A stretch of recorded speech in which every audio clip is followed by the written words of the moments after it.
What's up, citizens of Gotham? It's not time for another exciting. God, my hair it just gets so out of control so quickly. God, you just try to comb it, and it just—I don't know. I think I should get my hair cut like every 4 days. Anyway, I blame the CIA. They're messing with my hair. I think they come and they mess up my hair when I sleep, and then make it impossible for me to comb it. That's today's government secret. CIA hair, whatever. All right. Thank you for joining us, ladies and gentlemen. We're watching on the CIA Tube and Rockfin, of course, and even Facebook. So Kate is put out there, Kate, our moderator, along with Holly.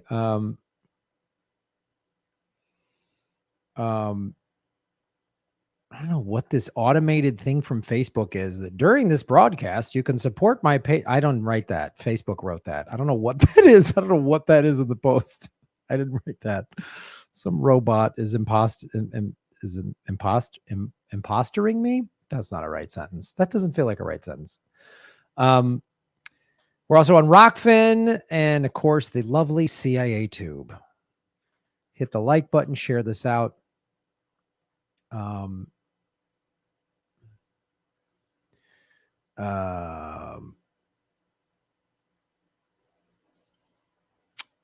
Yes, where?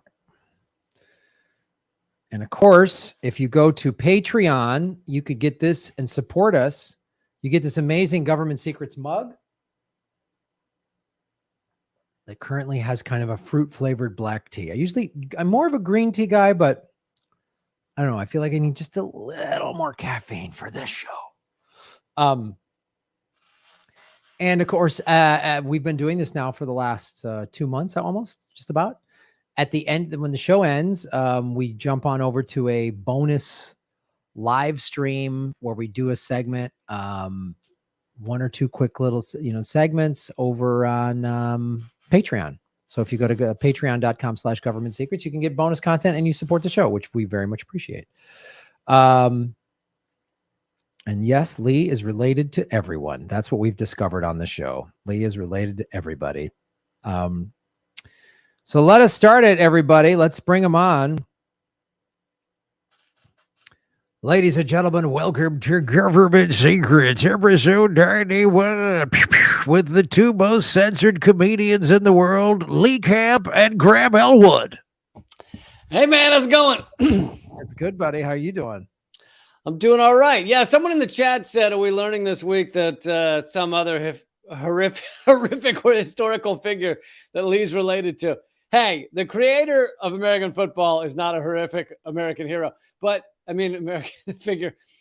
But I'll do one better. I don't know if this goes down as historic American figure, but I want to promote that my brother's movie is now the top-rated movie in America.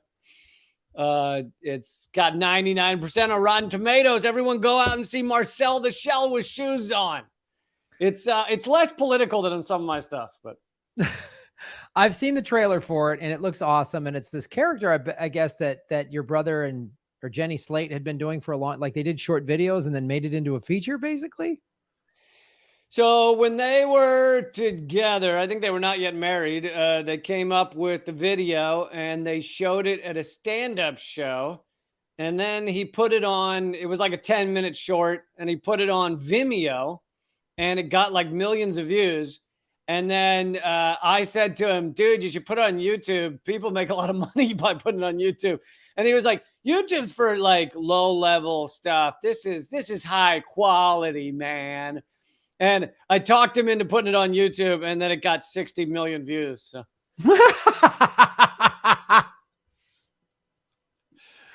Well, that's, first of all, an indication that it's not political, because there's no way YouTube would let a political thing get that many views. Right. Unless it was some type of political thing that was dividing people. But if it was our type of politics, there's no way anything we're going to put, they're going to let it get 60 million. Very true, yeah. So that's awesome. That's very cool. Anyway, I just had to throw in a plug since someone I, wanted to hear someone I'm related to. So are you the older or younger brother? I forget. older, and I'm taking credit for teaching Dean to draw when he was 3. So I think I promptly I was like 6. Wait, I was 5.5 or 6 or something. Wait, 6.5, and I taught him to draw, and then he quickly got better than me by age like 4, and so I promptly quit. Wow. I don't think I've drawn anything since. I think that's amazing. And I just, as you sit here and promote your brother's movie, thinking to myself, my older brother has never publicly promoted or said anything positive about anything I've ever done. And I, like, he's never. Well, here's the thing though. I don't know that mine have either.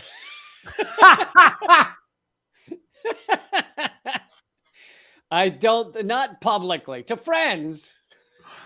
Right. That's true. Yeah.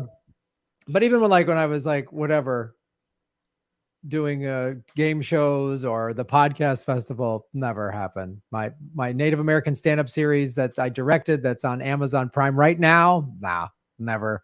And I think don't you think that's kind of, we're like, one of the reasons we're lefties is we want everything to be nice and we try to help people, and then most people don't give a shit about us. Isn't that kind of the like Yeah, there's kind of two groups of like left-wing media figures, that could mean comedians, it could mean whatever. There's kind of two groups. There's a group where it's like legitimately they're like, we could have a world where like everybody wasn't like desperately trying to survive, and like everyone just had it good, and we're all like okay, and no one's fearing they're going to be poor or destitute or they can't pay for medical procedures. And there's that group, and then there's a group of lefties who say all the same shit, but they just realized like that they could make money doing that. Yeah. Oh yes. That's totally it. And I'm thinking of like, oh yeah, there's that group who's just like, they literally just sat around and went, well, what could I make a lot of money on?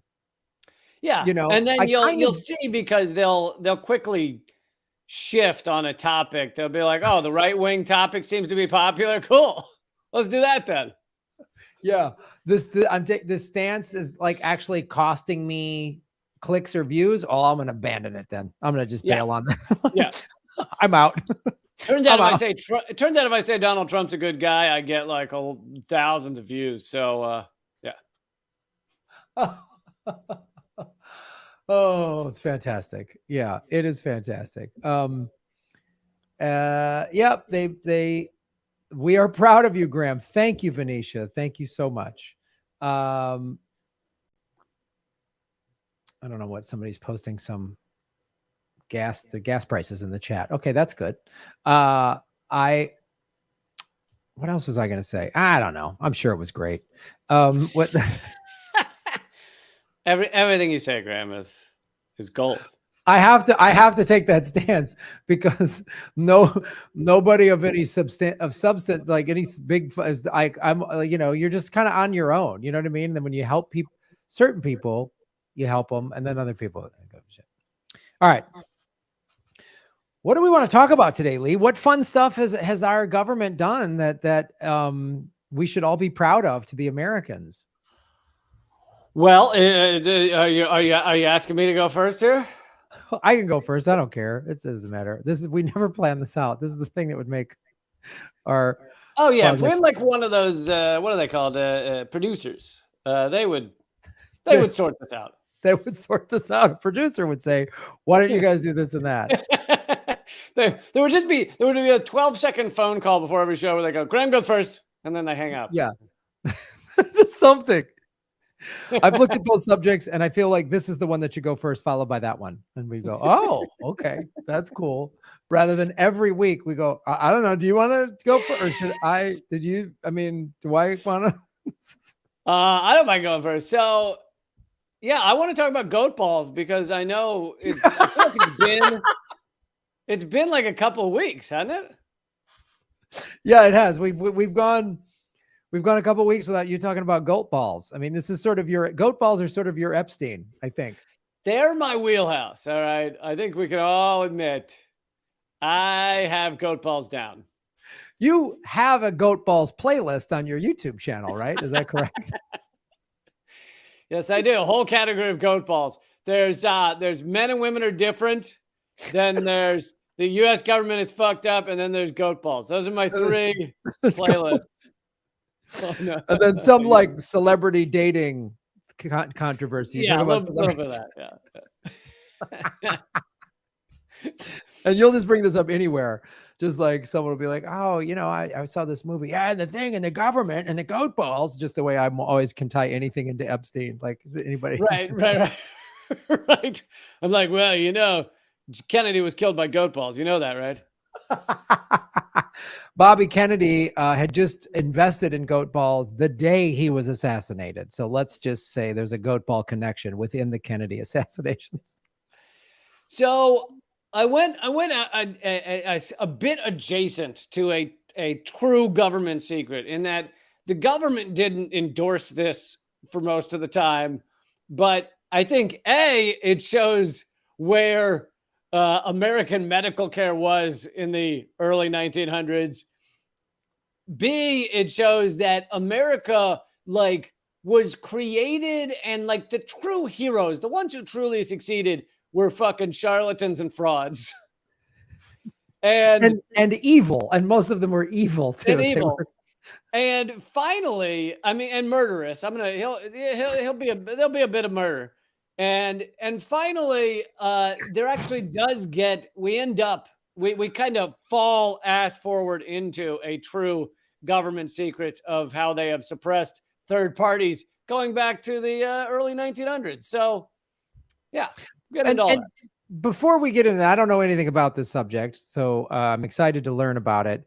When you say the American government didn't really support it, there's also this gaping elephant in the room of, yeah, and they didn't stop it. There's a lot of stuff the American government sort of knew about. We didn't support it, but you knew it was happening and kind of went, yeah, I don't know, what are you supposed to do? We're just the federal government. Yeah, we passed something a few years ago that said something.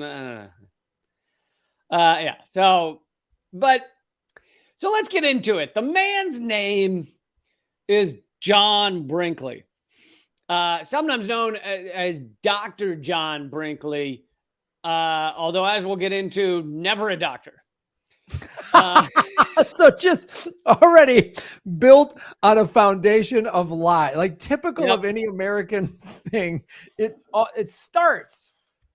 Well, page one is a lie. That's why they call it the American dream, is because literally you can just come here and just make shit up, and some people are successful. And people want to believe. They're so, like we talked about this last week with the 50-star flag of Americans have been sold this American dream and anything's possible, that they're so easily duped by these crooks, these charlatans who aren't even real doctors, because Americans just want to believe in all of this hocus pocus. They can't wait. They can't wait to drink another glass of Kool-Aid. They just can't wait to do it. This fits very well into the American fraud story that was the 50 stars last week. So John Brinkley, this guy, this is early 1900s. And you also, going into this, we should recognize that medical and healthcare in general in the late 1800s, early 1900s was fucking garbage. I mean, they were still sticking leeches on people's heads to try and fix their personalities. It's a lot of crazy shit going on. But is that a polite way of you saying I need to put a leech on my head, Lee? Is that what you're saying, that my personality? I actually thought that's what that was, where the hair comes down. I thought you were trying to cover a leech. This is it is my leech. It is my leech cover. I put a leech under here and then I cover it with my Superman curl. Which, the amount of hair I have, I have a whole ferret that's just clinging on back here. Ferret. This is okay. All right. So John Brinkley, 1911, 1912, he sets up a storefront business in Greenville, South Carolina, with a man named James E. Crawford. The two opened their shop as as the Greenville Electromedic Doctors. So electricity was just becoming a thing then, and people thought it had all these magical curing abilities. So then people started saying, oh yeah, if you touch, I can put electricity through you and cure your cancer and all this shit. Like, it was the stuff of the day. And, we laugh at this stuff, but still today people sell dietary supplements, which I want to do a whole episode on dietary supplements, but sometime. But it's equivalent to the electricity that we still sell it today. We're just like, yeah, it has ground up cockroaches and it makes your eyes really good.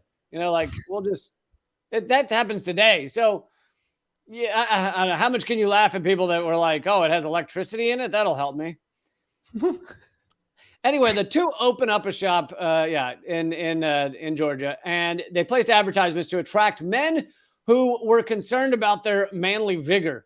They injected colored water into patients for $25, which is the equivalent of $700 today, to basically make the guys get hard easier, because they said it was electric colored water. Wow. I mean, this is like again, like P.T. Barnum. There's such a when you uncover America is built by people that have a scathing disdain for humanity. Like, literally, they're like, these people are so dumb. Right. I bet you I could sell them red water for $25 a shot and tell them it's going to give them an electric boner. And they have no problem with whether it harms people, whether it doesn't help people. Doesn't matter. They're so just like, it's literally like, if you watch the Elvis movie that's out, Tom Hanks plays Colonel Tom Parko, who's just like, it's another way to take take money away from a rube, to relieve a rube of his money. Like, he says that throughout the whole movie. And I just learned this the other day. He literally was a carnival barker. Yes. Like an actual carnival barker. He was a carnival barker who had a fake, he couldn't leave. He got to this country illegally. He didn't have a passport. Like that. His whole thing was a scam. That's why he's like, we don't need to travel, do internet. Elvis never did international shows because this grifter couldn't really.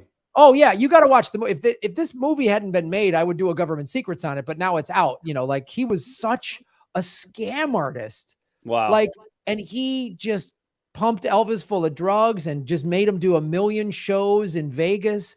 And Elvis hated it, and he felt trapped, and he wanted to express himself creatively. And like, the last time he was able to do that was the '68 comeback special. There's a great, I mean, I knew all of this before the movie came out.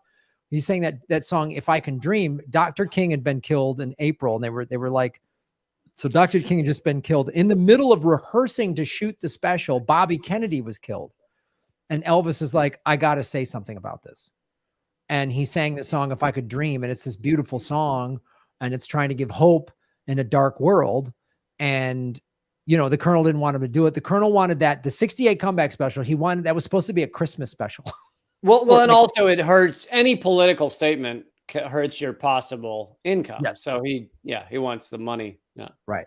But anyway. So in 1914 or 1913, they skip town because they're behind on rent, and they leave like they leave like 40 merchants like owing the money, and they just run out of town. So he gets a diploma from a diploma mill, literally a type of place where you just give them money and they say, you're a doctor. Here it is. Here's a certificate. So he becomes the doctor in Milford, Kansas, because they say they need a doctor, and he tells them he is one. Both of them lied. Milford lied about the number of people there, and he lied about being a doctor. So he sets up shop, and at some point he begins testing out implanting a goat ball into a man's testicle sac in order to give them renewed virility and the ability to have kids. Are goats known for like being really horny? Is that, dude? Have you heard of horny goat weed or what? It's literally on the cash register at every gas station. I thought it was a plant. I didn't know it was their actual like nads, like powdered goat nads that you had to take. Yeah, I don't know. I know, yeah, and Pan, the character of Pan is a half goat, but I don't know. I don't know what. I don't know whether do goats fuck a lot of things? I have no idea. Oh, don't they? Oh, don't goats fuck tin cans? Isn't there something about that? I don't know. Anyway. Yeah, we'll have to get to the bottom of the goat fucking a tin can secret. We got to really uncover that one. So he begins implanting these goat things and goat glands into, and basically what he's doing, although he claims he's connecting it up to their system and connecting all the blood vessels and everything, he's not. He's just fucking basically sewing it inside the skin and leaving it, and it's not connected at all. But the placebo effect works on a significant number of these men who now think they are more virile. So they go, oh my God, it worked. So then he starts enlarging what it's supposed to do. And then it becomes like, oh, it cures everything. It can cure cancer. It can cure this and that. Just fucking shove a goat ball in. I don't know if you remember the Portlandia sketch, just stick a bird on it. This is just stick a goat ball in you.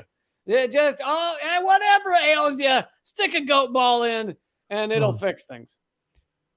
So it begins getting national attention that he's doing this, and and people are paying the equivalent of $10,000 for each procedure.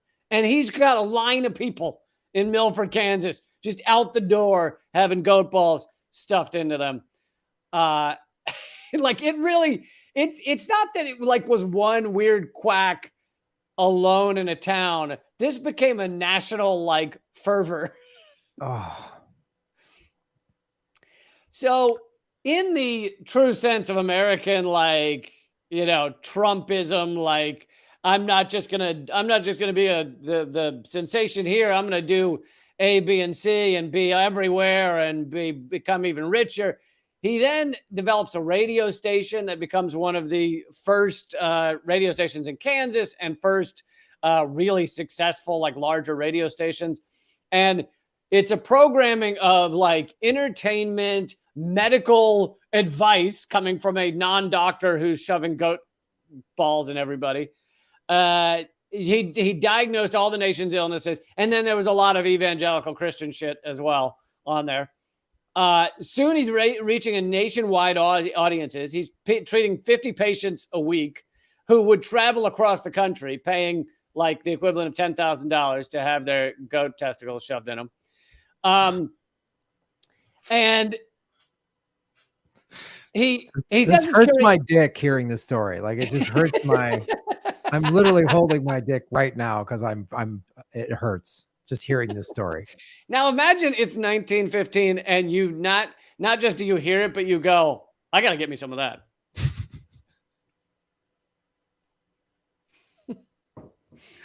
I don't want any procedure happening on my dick. End of statement. Never has a truer thing been said by Graham Elwood. I don't want any dick procedures being done on me. Ever. Good night. Good night. And scene. So and a lot of people, a lot of men are running around saying this thing works because they have some placebo effect. And probably there's a lot of cognitive dissonance where you don't want to believe you had a goat testicle put in you and it didn't work. Oh yeah, you got to be I'm not going to tell people. I'm going to look like a chump. Walking around with an extra ball, going up. Obviously these are men who want to have a lot of sex, so going up to women saying, "Hey, how great is this thing?" You want to say it worked. You want to say it wasn't a quack.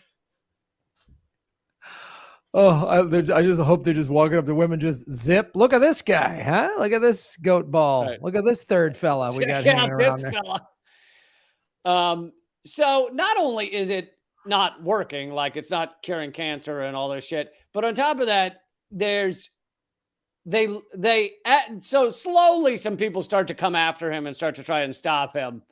But they find out that at minimum, I think it's a very low estimate, 42 men had died from this procedure. Oh, Jesus. Because he signed 42 death warrants himself, which means those people died like in his operating room. Who knows how many probably went home and may have died later.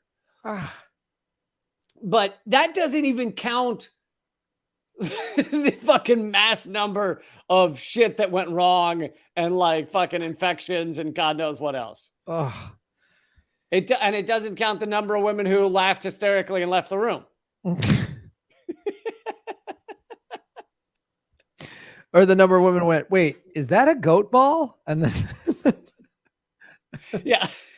No, that's my extra special ball. That's wait, do you have 3 balls? Yeah, but one's silent. The silent ball. One's a silent partner. Oh God. So he ends up having clinics and hospitals in several states. Then a guy in California who's has some connection to the editor of the LA Times thinks this guy's a fraud and says, I want to bring you to California and have you perform the procedure on the editor of the LA Times. And if it's successful, then I will give you, the editor of the LA Times will give you a front page ad, basically article talking about your amazing new development. And if it fails, then we will crush your career publishing articles about how you're a quack and a sham. And he fucking does it. He flies to California, or what? I don't know. Did they fly back then? No, he walks to California. He takes a rickshaw to California. He performs the procedure on the editor of the fucking LA Times. Okay, right there. The editor of the LA Times is now the dumbest person I've ever seen in my life. Like, to make that all, you're an idiot. Just fry the guy, do an investigative drill, just say, yo, I want to do this on me. So somewhere the editor of the LA Times went, maybe this is right. I'm going to have a serious goat owner. Like, I mean, could you imagine this today, even with any other procedure? If it were just like, yeah, removing an ear that makes you happier. And the editor of the LA Times was like, come do it to me and I'll let you know. Prove it. Just prove it. Like, you're an idiot to sacrifice yourself. I'd be like, no, I don't want this. This looks like it's bad. God, man. The LA Times has a long history of being stupid. Graham, pop quiz. Do you want to know how the injection of the goat ball into the editor of the LA Times goes? Do you want to guess how it goes? Oh, let me guess. Hold on. Let me guess. It goes great. He becomes the first porn star, and just that's the first when movies are invented. Oh, you've seen 3 Ball Monty. Oh, yes. 3 Ball Monty. Yes. The first black and white, a silent porn movie where he runs around with his and it's it's not a talkie yet, so it just has words written on the screen. While the piano's playing, ding, ding, ding, ding, ding, ding, ding, ding, ding, ding, and he's just whipping out his goat cock and throttling chicks with it. Yeah. So you got part of the answer right. It goes great. The editor of the LA Times says it worked like a charm. And they then publish a front page article about how goat glands are the answer. No way. No, what? Yes.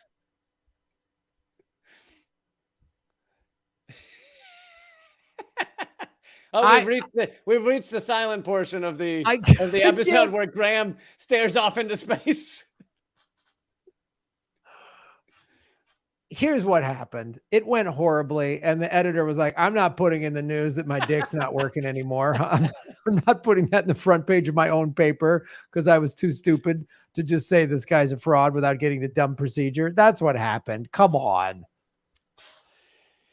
No, goes great, gets an ad in the LA Times, has a booming business. However, by 1930, which is at least over a decade after he started this, the Kansas Medical Board held a formal hearing to decide whether Brinkley, and by this time he's a very rich man as well. Brinkley's medical license should be revoked and concluded that it should. And they stated that Brinkley has performed an organized charlatanism. 6 months later, the Federal Radio Commission refused to renew his station's broadcasting license, finding that Brinkley's broadcasts were mostly advertising and that he broadcast obscene material, probably a lot of talk about goat nuts, and that his medical question box was contrary to public interest. So wow.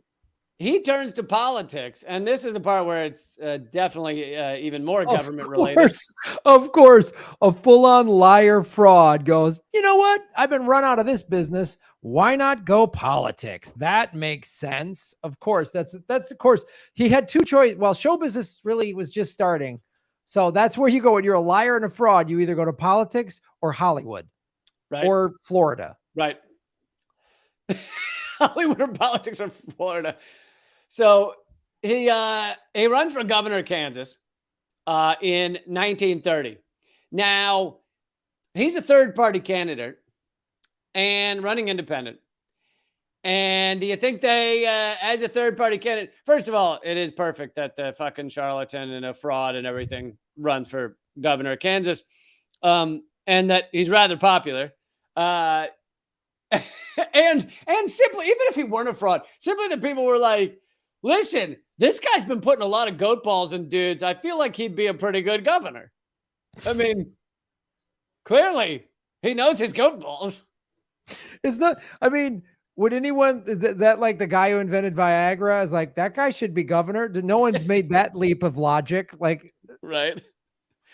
So he's a third party. Do you think they let him on the ballot, Graham, as a third party candidate? I'm going to say no. No, they don't let him on the ballot. So he runs in a write-in candidacy for governor of Kansas. Now, going into the election, election's coming up a couple of weeks out, it seems that he will come close to or could even win, judging by their polling of this write-in candidacy. So, Graham, do you think the two parties, the Democrats and the Republicans, that have a lock on our entire political system, do you think they let him run a legitimate write-in candidacy if it looks like he's going to win?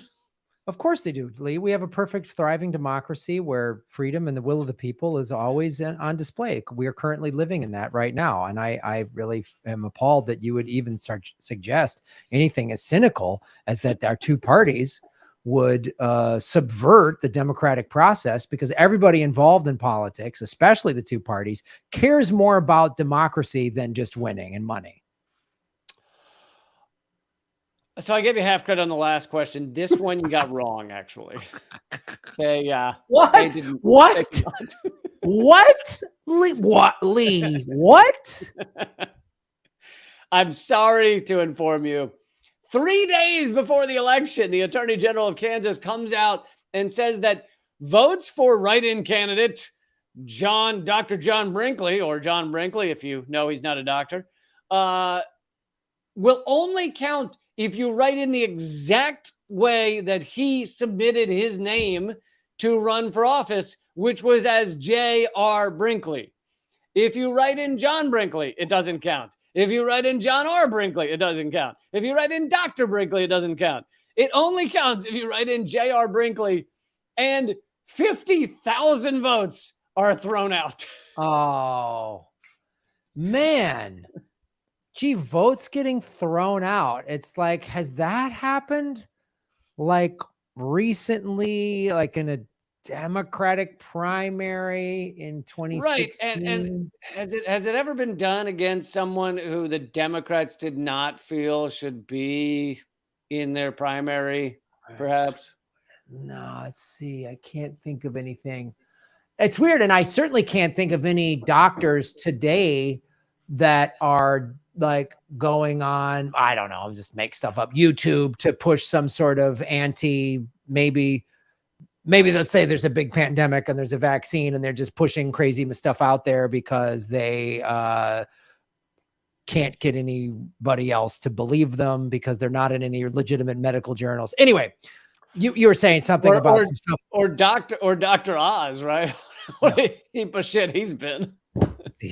Dr. Oz. Yeah, any of these TV doctors, they're just like TV preachers. Dr. Phil's not even a doctor, is he? No, he's not. Dr. Phil isn't a doctor. He's a goddamn carnival barker. Why? He's How is it Oprah? I mean, not that she's not her own version of carnival barker. How is it she got duped into just? I feel like she buys into all of these carnival barkers. well, it's good if you're a carnival barker, then you need to support other carnival barkers. You know what I mean? Because if she's, like that's what she does. That's her whole platform is just like getting people out there, and she's got to push her circus, so she's got to support everybody else's circus. Like everybody go to the circus. It's good. It's good.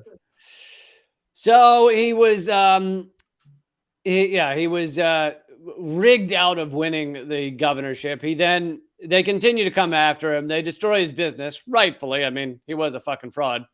He runs for governor 2 more times and cannot win. He then moves his headquarters. Oh, they take away his broadcasting license, which became one of his big money makers, was his radio. So he moves his operation to Del Rio, Texas, on the border. And he begins. Oh, and he was one of the first radio stations to have advertising. So he kind of started the advertising thing in the early 1900s. Of course, radio ads were started by a fake doctor. Like that's just there's America. How would you describe America? Oh, radio ads were made by a fake doctor. Like that's that's on the back of the flag. Yeah. That's literally, that should be on the back of every dollar bill. Like radio ads were made by a fake doctor, and then the Illuminati symbol. Like that's what it should be.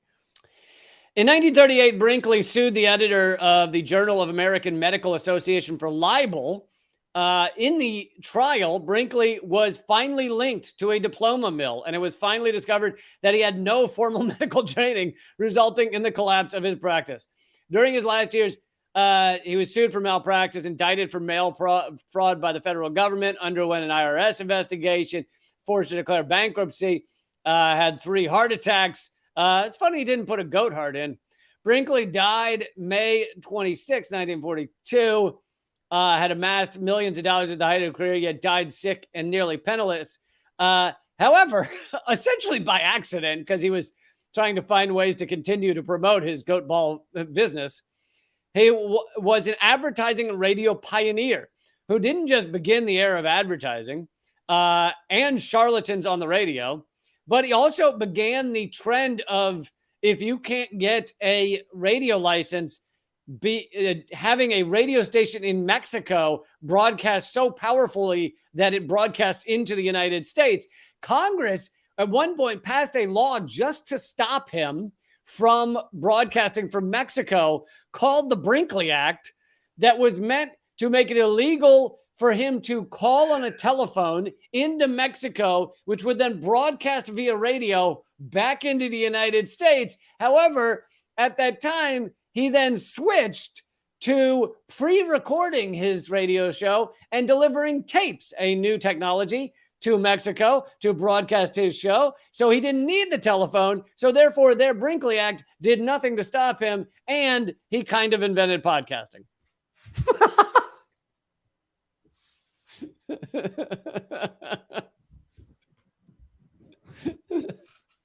Oh man, I actually love this guy now. I think he's like, he's my new hero. Mine is the goat ball shit, but what he did with the radio and circumventing Congress, like, just take away this creepy goat ball murders, and then honestly, he's a pretty innovative guy.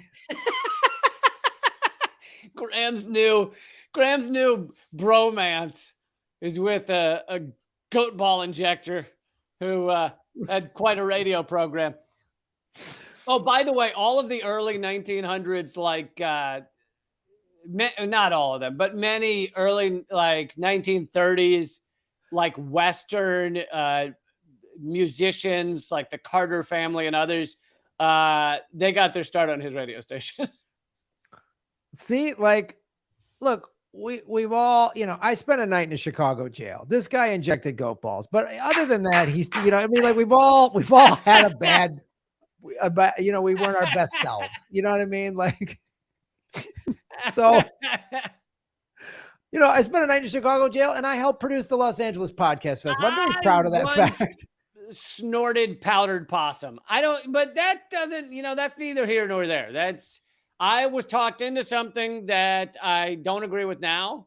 But we become something different than our earlier years.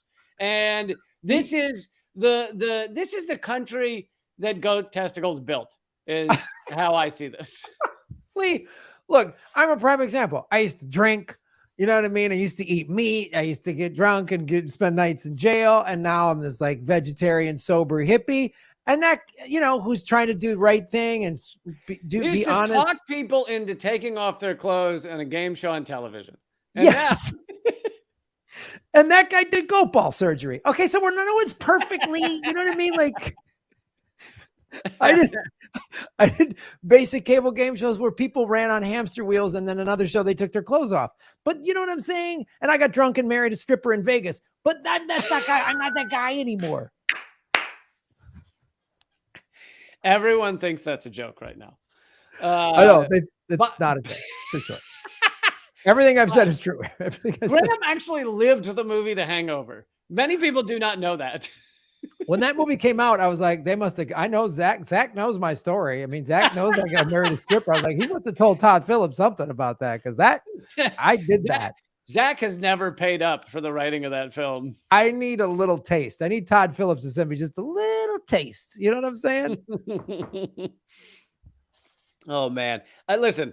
We've all done things we're very ashamed about. I'm not ashamed of any of that, Lee. I used to write for the Huffington Post, so we all have done horrible, horrible things in our past.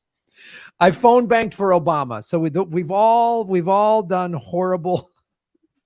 Yeah, listen. That's the thing I'm embarrassed about. The night in the Chicago jail, well, everybody gets a little nutty on St. Patty's Day, but you know what I'm saying? I actually injected goat testicles in people for Obama, and I'm not proud of that, but it raised a lot of money. I'm just saying, like, it was a good fundraising. Every person has a different way of campaigning or helping out, volunteering for the campaign. So I didn't force anybody to do that. They did it of free will, and the technology on goat ball surgery is very much advanced from what it was in the 30s. Oh my God. You could insert 2 or 3 into a guy in 10 minutes. It's outpatient now. I mean, it's basically just an outpatient procedure. Outpatient. It's over the counter. You can just you ever seen an EpiPen? It's like that, except with goat balls. It's like an at-home goat ball thing. You can buy it at a CVS. I mean, they're right there. Like, it's the injection is like getting hit with a paintball. They just fired at you out of a gun. There's just that goat ball gun. It's right next to, where you put the thing in for your blood pressure that kind of seizes up in your bicep. The guy just comes out with a paintball thing and shoots you with a goat ball. Oh shit. Okay. All right. And then you're and dude, before the pain even subsides, your heart is a rock. It's amazing. When the blood pressure machine goes up, that's also talking about your dick is like, yeah, ready to go. Your heart is a rock. You're voting Obama. It's crazy. All right. Well, this was a fantastic story, and we now have a new hero for Government Secrets. It's Dr. John Brinkley. We certainly have a new. Oh, by the way, you'll like this middle name, Romulus. We certainly have a new representative of America. That Romulus, I'm going to just call him Romulus. Dr. Romulus Brinkley is the new mascot of Government Secrets. He's the hero of all heroes. Yep. He's not the hero Government Secrets needs, but it's the one it deserves right now. No, I fucked that up. It's not the one they deserve. It's the one they need right now. Right. All right. So that was Government Secret segment number 1. Goat balls. All right. Folks, hit the like button, share this out on your social media. If you're listening to this on one of the platforms, positive reviews and likes, all that stuff helps. And of course, go to patreon.com/government secrets. Let me do my So, I was doing my standard thing that I do on the morning of a government secrets is I just go see what awful shit the CIA did. And I went on You should start a website for this. and I found, and I don't know if this needs to be, I think this is going to have to be two separate segments, but I found an article in the I'm New down. York Times from 1976. Okay. April 27th, 1976. And CIA this is the title of the New York Times article. Secretly owned insurance complex and invested profits in the stock market. And what this article, and I'll go into it, I don't know if they were, I think it's probably the bulk of the article actually goes into how the CIA was infiltrating the clergy and universities, and LBJ passed a law saying they're not allowed to do that anymore. And they did it anyway. And then there was a whole senatorial hearing in the 70s and again in the 90s saying they weren't allowed to join. So we got to like the clergy thing. I feel like that's a whole separate episode. I mean, like they really, because I, as I was reading this, it's like, oh my God, it's more tangled. There's more stuff to research. I was like, wow. But I want to, I just want to read you. This is from, again, the New York Times in 1976. So had the New York Times been hijacked by, the ruling elites and the deep state and the CIA by 1976? I don't know. Maybe not. But I find it curious. I'd say so. Well, that was the era of Operation Paperclip, wasn't it? Not Paperclip, Mockingbird. Yes, you're right. And 75 or 76. No, yeah, because he was appointed under Ford, was brand new young buck CIA director George Herbert Walker Bush. And Gerald Ford, who of course was on the Warren Commission. So that's just, I think you're right in that we were already into. I would say the big difference of the newspapers back then is they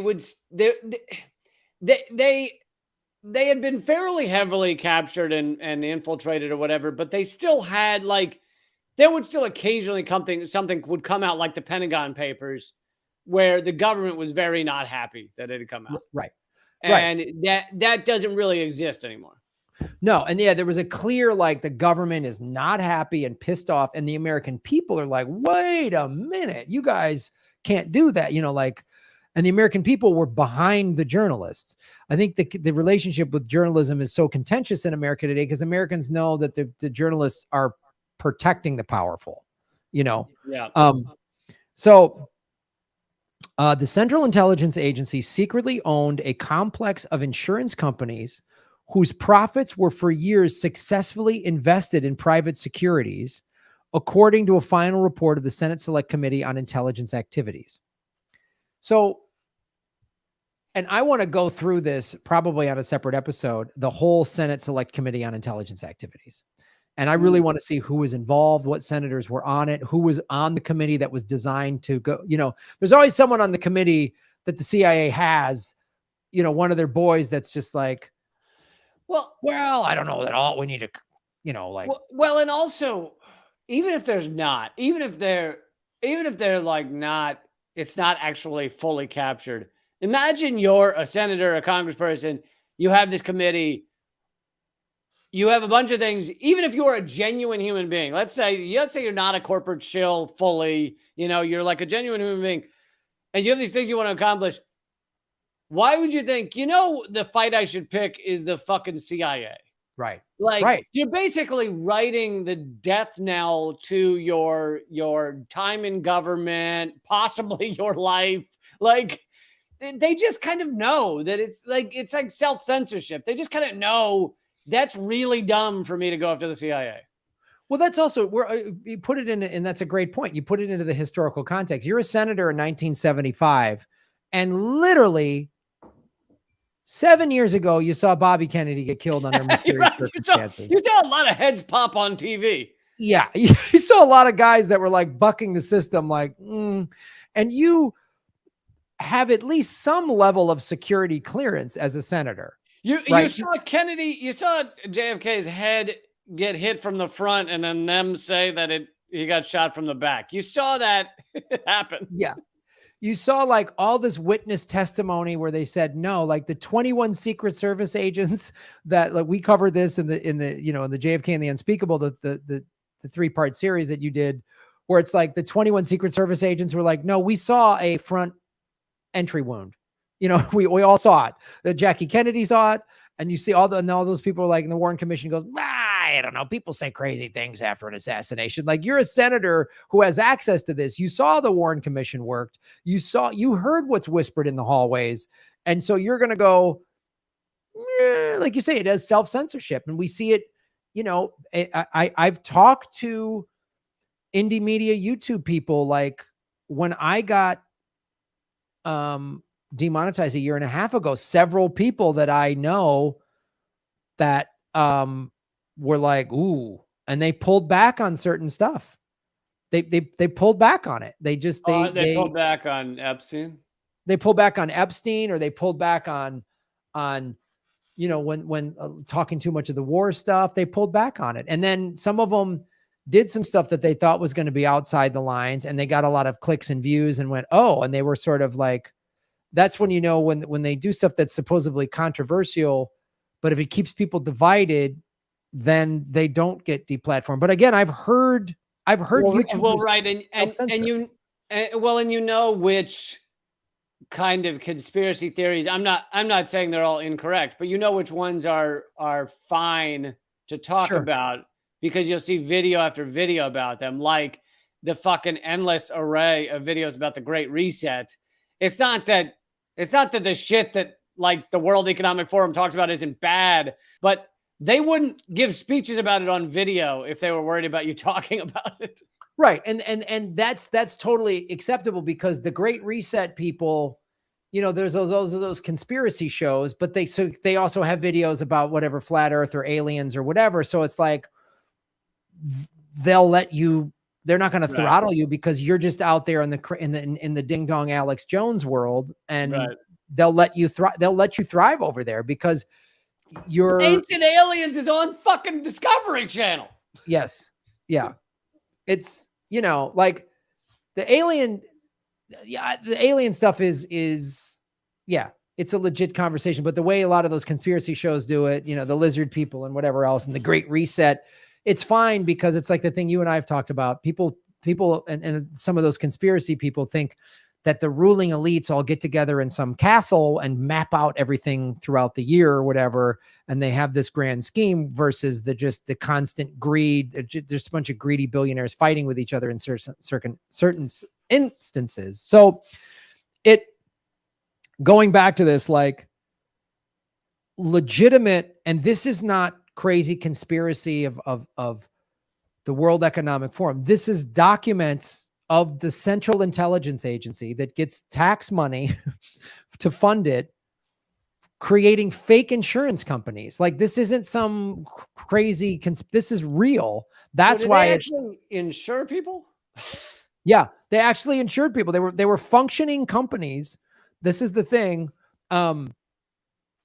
These purchases, which included the stocks of American corporations, that were apparently acquired, the report said, without the knowledge of management or other stockholders of these in these companies.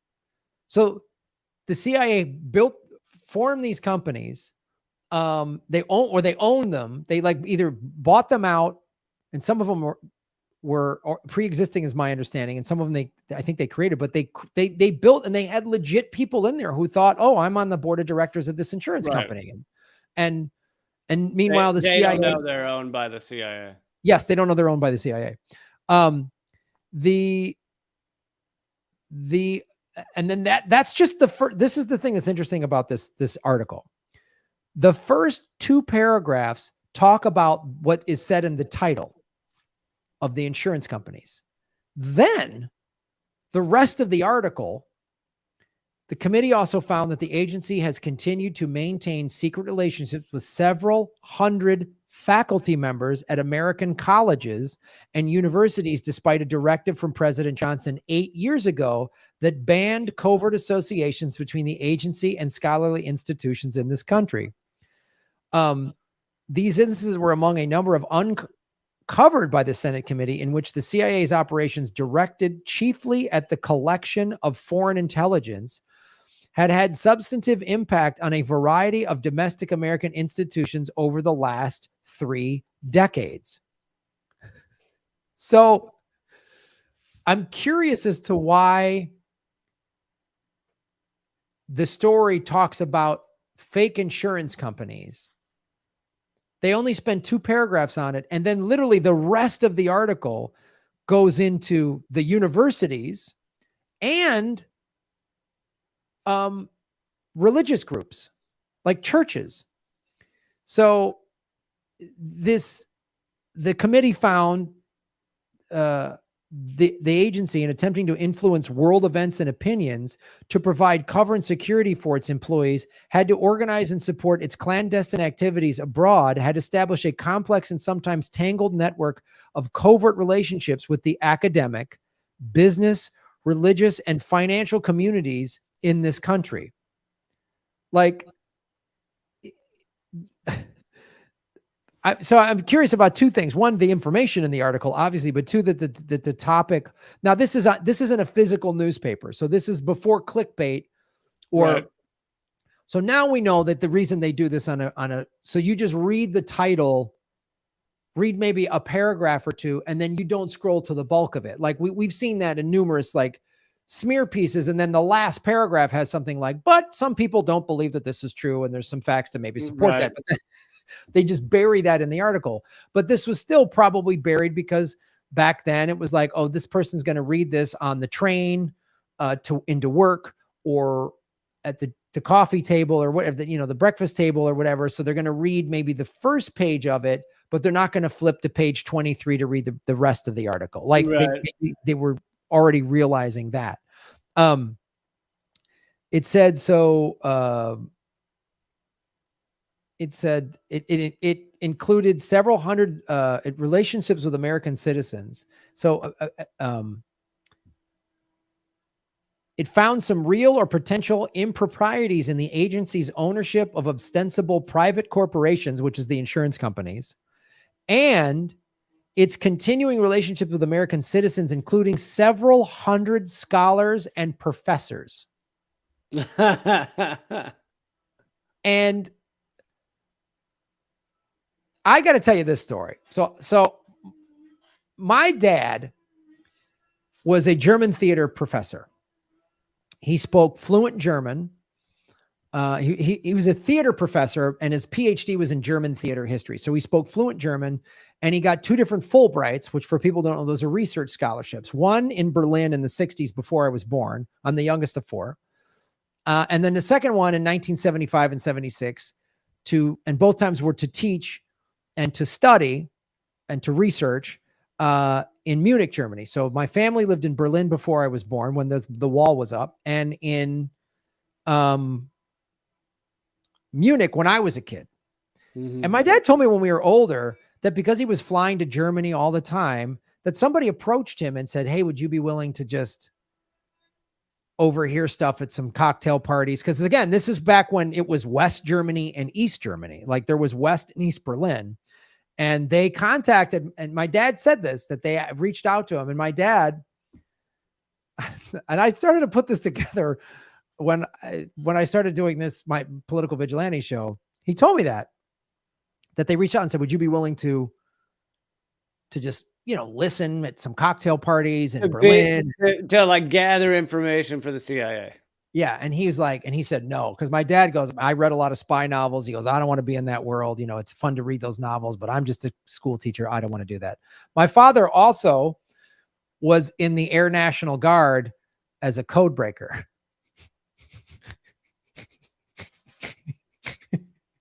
So I'm like, did they target him for that? And he was, and my dad was a very like honest cat, like almost to a fault.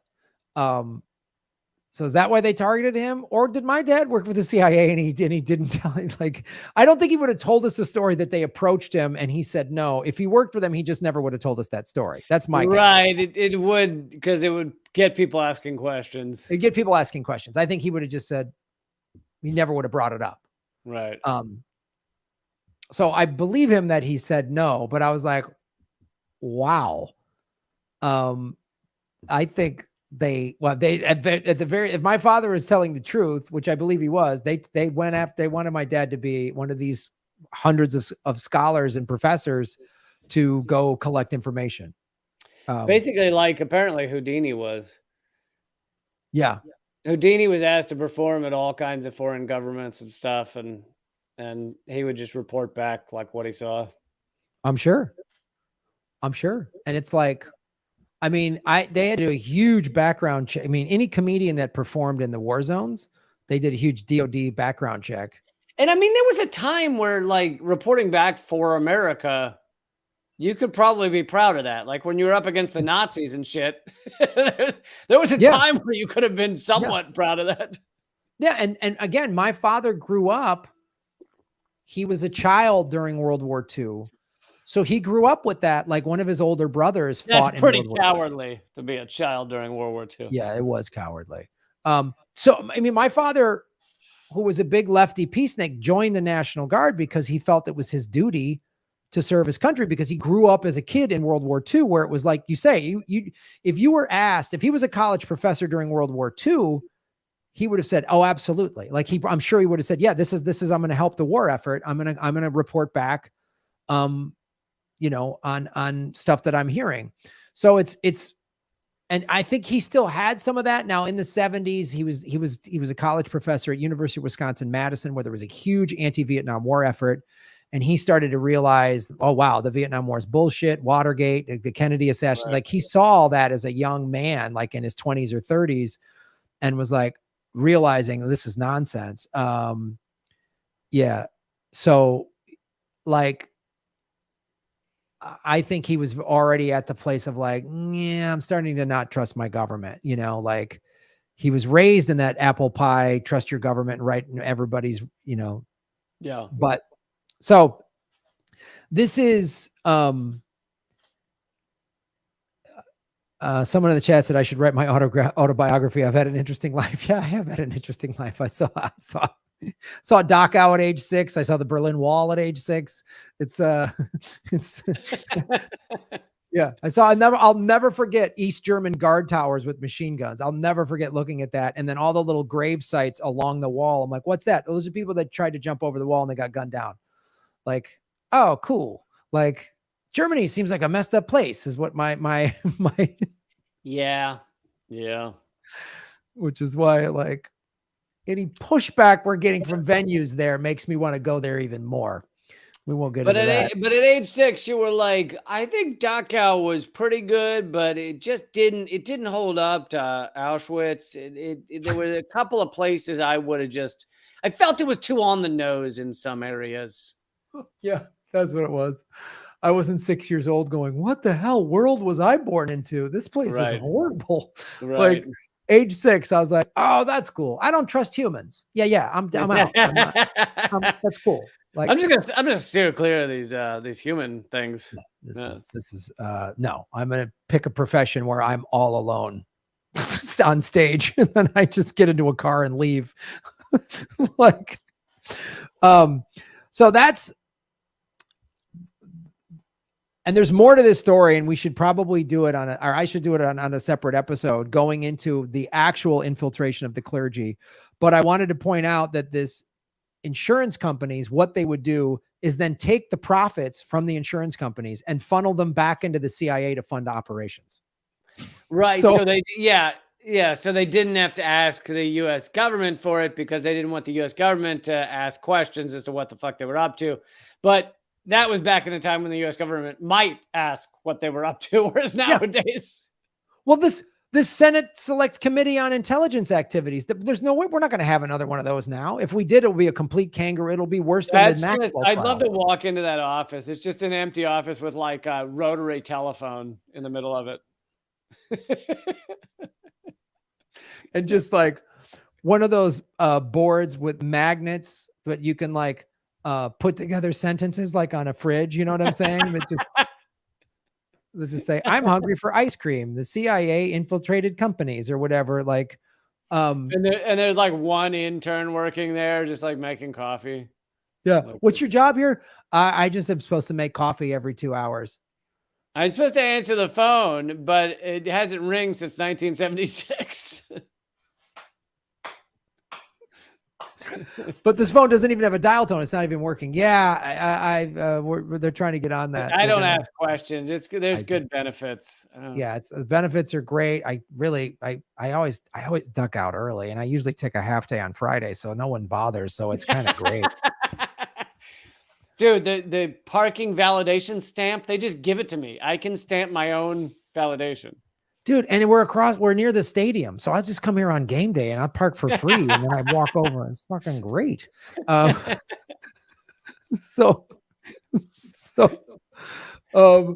that's what I wanted to show. And what this does, and that's why this was so like, oh man, this is just this is opening up.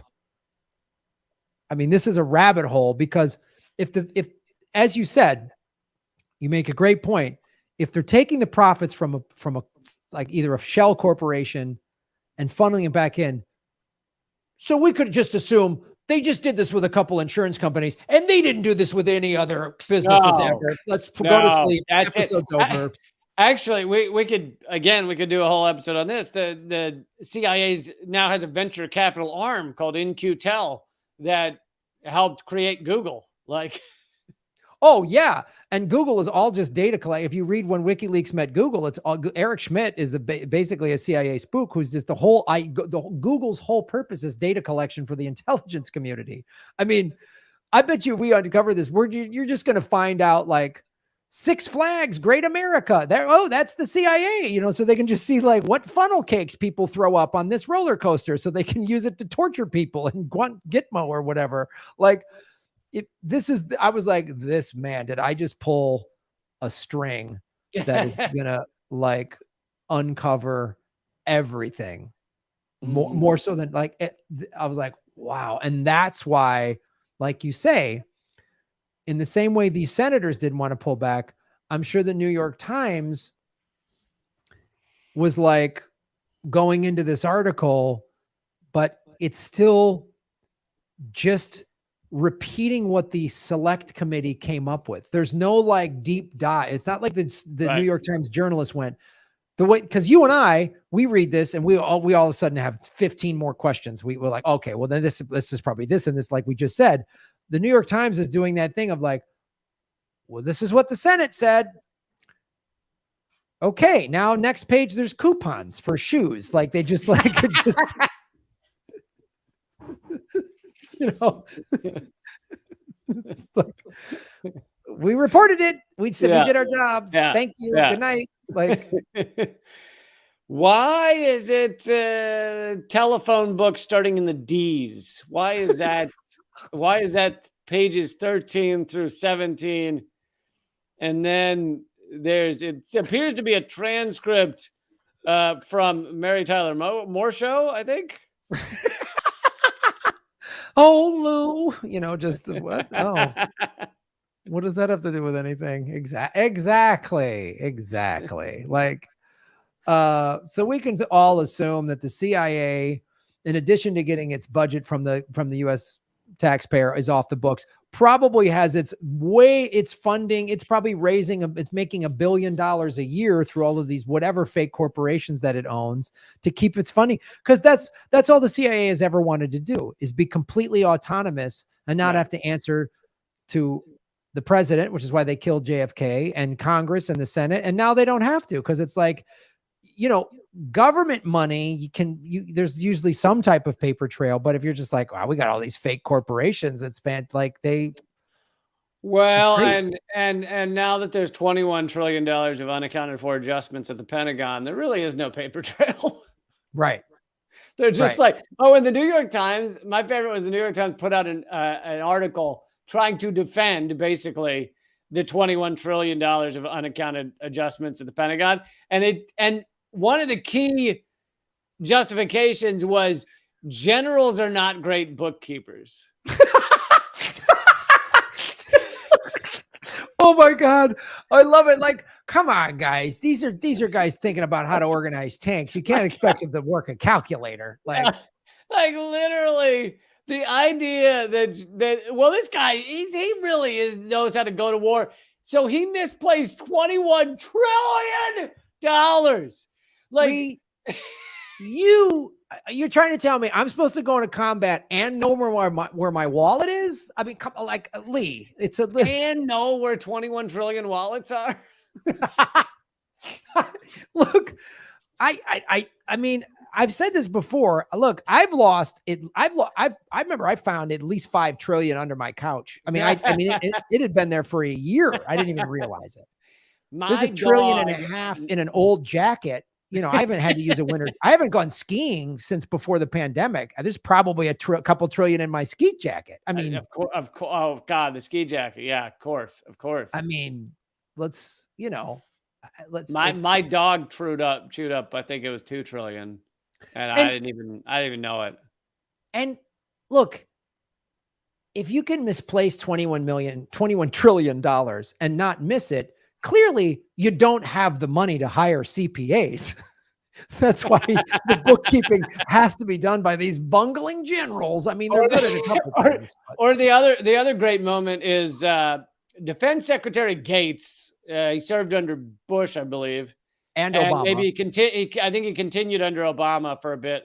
Yeah, but he tried to crack down on waste at the Pentagon, and then on his way out, he gave a speech, like standing at a podium, saying, "Yeah, so I tried to figure that out, and he goes, it was impossible." And one of the things that always stuck with me is he said, it was tough to even find out how many people worked in a department in the Pentagon. Not only can they not find where the money's going, they don't even know who fucking works there. Like, the Secretary of Defense is like, I don't know. I mean, so if anyone out there is looking for a job, just go up to the Pentagon, say you work there. They probably won't be able to prove you don't. Yeah. I'm going to call up the Pentagon today and go, hey, I used to work there. I'm owed a bunch of back pay. I think I'm owed at least 250 grand in back pay. They probably just leave a Black Hawk on your lawn. They probably would. This is just give them a Black Hawk. Look, we don't know. Just take the Black Hawk, sell it on Amazon or eBay, whatever. So there's if you paint it a snazzy color, you can sell it on Etsy.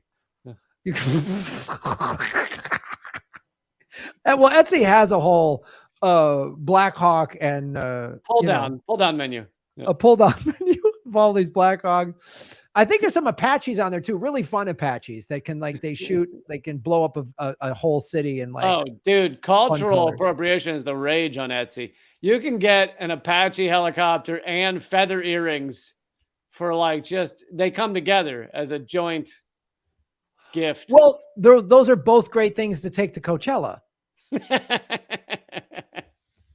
Like one gets you there, the other gets you laid. That's right. Maybe it's which one's which. You know what I'm saying? I'm not driving in the 10 freeway from LA out to Palm Springs. I'm going to take the Apache. And then if there's too big of a crowd, I just, Apache's good at crowd control. Let's just call it. And we'll just clear out a little space. Yeah. You fly it low enough, you chop some heads off. Yeah. Oh yeah. Just the sound of it just makes people scared. You just shoot off a couple rockets. I bet you I could get us front row seats. Do you know what I'm saying? Like, so next year Coachella's on me. By the way, I'm only half kidding. They did at one point, the military found 39 missing Apaches or Blackhawks. Again, a Black Hawk, it's like a little toy. I mean, it's it's easy to misplace. Like if you ever had like small, I don't have kids but my nieces and nephews, when they were a little small, they'd have these little toys and dolls. They get lost all over the place. That's the same thing with an Apache helicopter. That's a 2-seat weapon, death from above. Like, of course it's like, you can definitely lose one in your couch cushion. Easy. If your couch is the size of like the White House.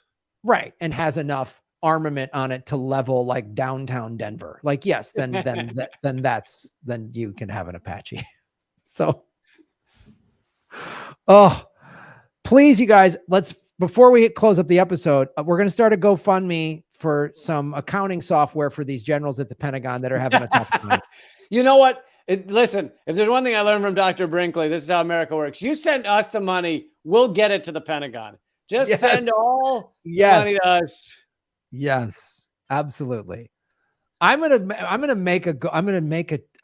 to try to scam the Pentagon out of money. I want to say this publicly. Dude, I really want to just fucking Steve Bannon and those other dudes, they started whatever it was, GoFundMe to build a wall on the Mexican border and just ran off with the money, which of course they did. Of course they did. But I love that people donated to that. Steve Bannon was like, give me money. I'll build the wall. Just give me the money. It's so fantastic. Steve Bannon is he's this generation's goat ball doctor. Yes, he is. Yes, he is. Who also created podcasting. Well, that's well, folks, we're going to please go over to patreon.com/government secrets, and we'll be over there in a couple minutes. And we do a members only live stream. You can support the show for as little as $5 a month. Everybody gets the same content. Also, you can get a mug. Go get a fucking mug, you assholes. Jesus. God damn it. If you buy one of these mugs, do we have to push these fucking mugs? Yes. If you buy one of these mugs, for all the guys out there, it makes your cock rock hard and a foot long. Like this mug, it comes with a goat's testicle. It comes with goat testicles. We got to warn you, they are not washed off.